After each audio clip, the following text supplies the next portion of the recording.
સર્વ શ્રીમદ ભગવદ્ ગીતા પ્રેમી ભાઈ બહેનોને મારા જય યોગેશ્વર. આજ તારીખ 2/4/26ના ગીતાસૂત્ર વિડીયો નંબર 19 છે. આજે આપણે કપિલ મુનિના અવતારની વાત કરવાની છે. કંદર્પ ઋષિ અને દેવહૂતિના પુત્ર ભગવાન કપિલ મુનિ ભારતીય સાંખ્ય દર્શન શાસ્ત્ર એટલે કે ફિલોસોફીના અત્યંત પ્રભાવશાળી મુનિ માનવામાં આવે છે. ભગવાન વિષ્ણુના 24 અવતારોમાંના એક છે. તેમને 9 બહેનો હતી અને જેમના લગ્ન અલગ અલગ ઋષિઓ સાથે થયા હતા. તેમનો જન્મ સરસ્વતી નદીના કિનારે થયો હોવાનું મનાય છે.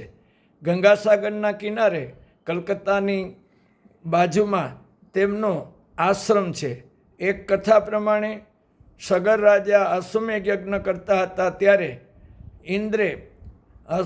ઇન્દ્રે યજ્ઞનો ઘોડો ચોરીને સમાધિમાં બેઠેલા કપિલ મુનિની પાછળ બાંધી દીધો હતો.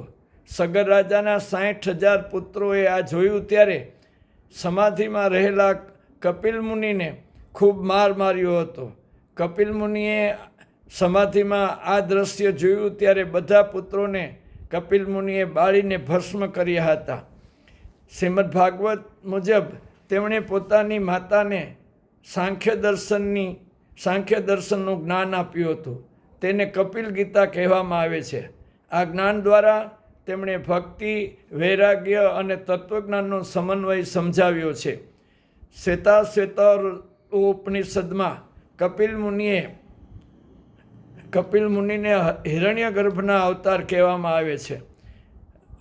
મહાભારતના શાંતિ પર્વમાં મોક્ષ ધર્મ ઉપપર્વમાં તેમને સાંખ્યના વક્તા કહેવામાં આવે છે. શ્રીમદ ભગવદ્ ગીતા અધ્યાય 10 શ્લોક નંબર 26માં તેમને સિદ્ધ શ્રેષ્ઠ ગણ્યા છે.